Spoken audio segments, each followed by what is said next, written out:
원장도 이미 밝힌 바대로 국회 나와서 밝혔거든요. 그러니까 선관위 IT 시스템 다 확인을 했더니 부정선거 의혹 찾지 못했다고 얘기를 하고 있어요. 그러니까 지금 선관위 쪽에서 밝히고 있는 것처럼 국정원이 그 선관위 서버의 방어벽을 뚫지를 못하니까 그 방어벽을 완화시킨 상태였다고 얘기를 하고 있거든요. 그림이 있어서요. 저희 또 이 그림을 좀 설명을 해드리겠습니다. 예, 앞서 속보를 통해 전해드린 것처럼 조금 전 헌법재판소 대심판정 내부의 모습인데요. 윤석열 대통령의 모습을 확인하실 수 있습니다.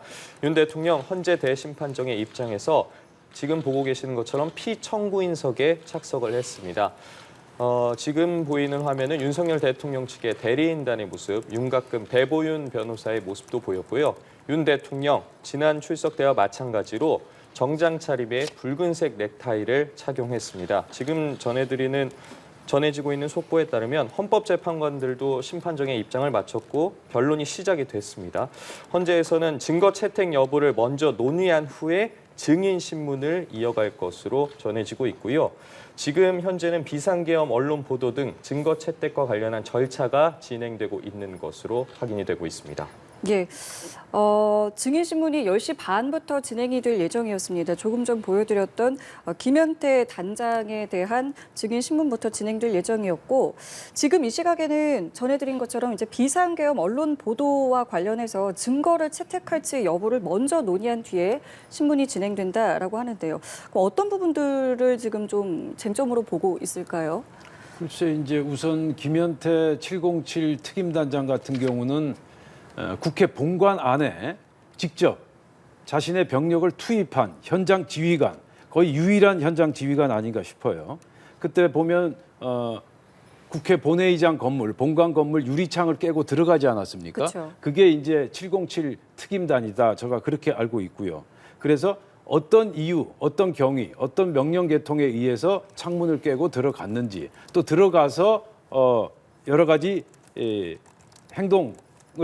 이동을 할 때 어떠한 지시를 받았는지, 그런 부분에 대해서 오늘 소상하게 신문이 이루어질 것으로 예상이 되고요. 김현태 특임단장 같은 경우는 윤 대통령 측에서 신청한 증인 아니겠습니까? 예. 그래서 과연 김현태 단장이 어떤 발언을 할런지 굉장히 주목이 되는데, 제가 알고 있기로는 김현태 단장이 과연 윤 대통령 측에 유리한 진술만을 할까?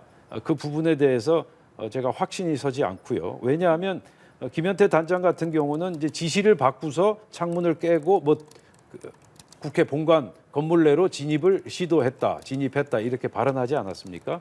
그래서 김현태 단장을 윤 대통령 측에서 왜 증인으로 신청했는지 그 부분에 대해서도 오늘 그 진위 여부가 드러나지 않을까 그렇게 생각하고요. 특히 이제 그 유리창을 깨고 창문을 깨고 들어간 그 대목에 대해서 많은 국민들이 궁금해하고 있기 때문에 이 부분에 대해서 김현태 단장의 오늘 발언을 한번 예의주시하면서 들어볼 필요가 있지 않나 생각합니다. 말씀하신 부분 중에 그러니까 윤 대통령 측에서 부른 증인이긴 하나 유리한 증언을 할지 이 부분에 대해서 확신이 서지 않는다라고 하셨습니다. 지금까지 어떤 움직임을 봤을 때 글쎄요, 개인적으로는 어떻게 좀 생각하세요? 그러니까 유리한 증언을 받아내기 위해서 불렀다, 이렇게 보는 게 오히려 더 오히려 반대로요? 정확하지 않을까 싶은데요. 왜냐하면 김현태 특임단장도 얘기했던 것처럼 출동 지시를 받고 군에 헬기를 타고 군에 이제 투입이 됐을 그 국회의사당에 투입이 됐을 때 그 당시에 국회 지리도 잘 몰랐다. 팀앱을 활용해서 국회 질이나 위치나 구조를 파악할 수밖에 없었다, 이렇게 얘기를 하고 있거든요. 예. 그러니까 윤 대통령 측에서는 그게 미리 사전에 준비된 계엄이 아니었다라고 하는 증거나 이런 것들로 몰아갈 가능성이 충분히 있다, 이렇게 생각하고요. 그리고 그 707 특임단 대원들이 국회 본회의 의사당에 들어가지 않았습니까? 들어갔을 때 누구의 지시를 받았는지, 또 직접 지시를 만약에 윤 대통령으로부터 받은 게 있는지, 이런 부분들을 집중적으로 추궁하면서 윤 대통령이 그동안에 주장했던 것처럼 직접 본인은 지시한 바가 없다라고 얘기하고 김용현 전 장관이 임의로 어떤 판단을 해서 지시를 내렸다거나 이런 방식으로 김용현 전 장관한테 책임을 떠넘기는 이런 방식의 진술을 받아내려고 하지 않았을까 싶은데요. 근데 또 거꾸로 생각하면 이런 논리가 성립이 돼요. 윤석열 대통령이 계엄을 경고용으로 지금 보수 진영에서 얘기하는 것처럼 계몽용으로 만약에 대통령이 활용할 수 있는 전시 사변에나 쓸 수 있는 계엄 선포권을 활용을 했다 이렇게 볼 수 있는 건데요. 만약에 그 논리가 맞다고 하면은 그러면 왜 이렇게까지 계엄 선포를 하려고 했는가? 국회에 유리창을 깨든 어떤 방식으로든 계엄군을 국회의사당까지 투입할 필요가 있었을까? 그리고 707 특임단 대원뿐만 아니라 수방사 병력까지 다 투입할 필요가 있었는가? 이런 부분에 대해서 반박하기 쉽지 않거든요.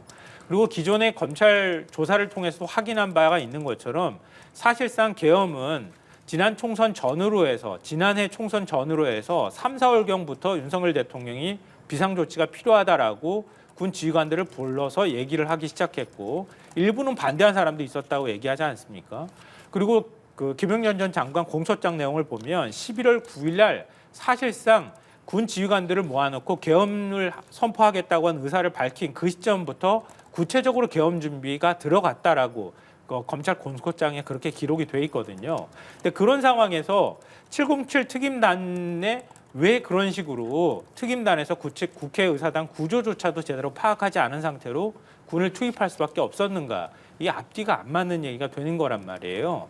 그러니까 만약에 경고용으로 윤 대통령이 그냥 잠깐 계엄을 선포하려고 말았을 것 같으면 차라리 국회의원이나 국회 보좌관들이 하고 충돌이 벌어지지 않는 상황에서 철저히 준비하고 경고용으로만 비춰질 수 있도록 하고 나오게 하는 게 맞는 것이지 이렇게 허둥지둥하는 상황을 만들지 않았을 거라고 하는 논리도 성립될 수 있다는 말씀 드립니다. 예, 지금 저희 화면에 마스크를 낀 황교안 전 총리의 모습도 보이고 있습니다. 오늘부터 이제 윤 대통령의 대리인단으로 합류를 했습니다. 오래전부터 이제 부정선거 의혹을 제기해 왔고 이번에 대리인단으로 합류를 했는데요. 또 어떤 발언들을 하게 될지, 어떤 질의들을 하게 될지 이 부분도 저희가 오늘부터 주목해서 보면 좋겠습니다.